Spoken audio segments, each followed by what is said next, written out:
ఈ దేశంలో ఈ రాష్ట్రంలో అత్యంత ప్రజాదరణ కలిగినటువంటి ఏకైక నాయకుడు జగన్మోహన్ రెడ్డి అనడంలో సందేహం లేదు.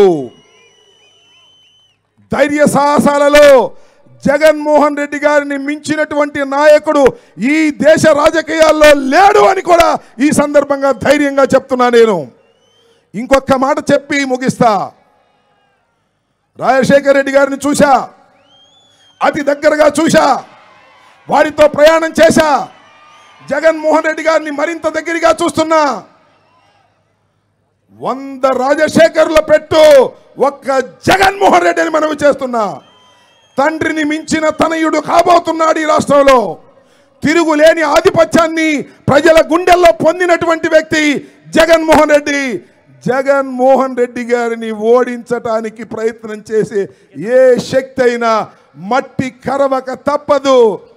ఆ పీకే అయినా ఈ పీకే అయినా ఏ పీకే అయినా జగన్మోహన్ రెడ్డి గారి ముందు బలాదూరనని ఈ సందర్భంగా తెలియజేస్తూ, దాసర్ కిరణ్ నిర్మాణంలో తయారైనటువంటి వ్యూహం, ఆర్జేవి గారి పర్యవేక్షణలో దర్శకత్వంలో తయారైన వ్యూహం 29న రిలీజ్ అయి ప్రజాదరణ పొంది ఆర్థిక లాభాలను పొంది, కొత్తగా ఆర్జీవి గారికి పేరు దీంతో వస్తుందని అనుకోను.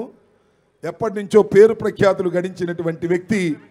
అలాంటి ఆర్జీవి గారికి మరింత పేరును తెచ్చేటటువంటి చిత్రంగా ఇది రాజకీయాల్లో నిలిచిపోవాలని రాజకీయ చిత్రం ఇది. దీనిలో ఏం మొహమాటమే లేదు. ఆయన ఏం మొహమాటంగా చెప్పడం లేదు. జగన్ గారిని జగన్ గారే అన్నాడు, చంద్రబాబుని చంద్రబాబే అన్నాడు, పప్పును పప్పే అన్నాడు.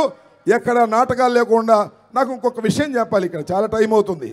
నాకు అత్యంత అభిమానవంతుడైనటువంటి దర్శకుడు మనిషి కూడా రామ్ గోపాల్ వర్మ అని చెప్తున్నా.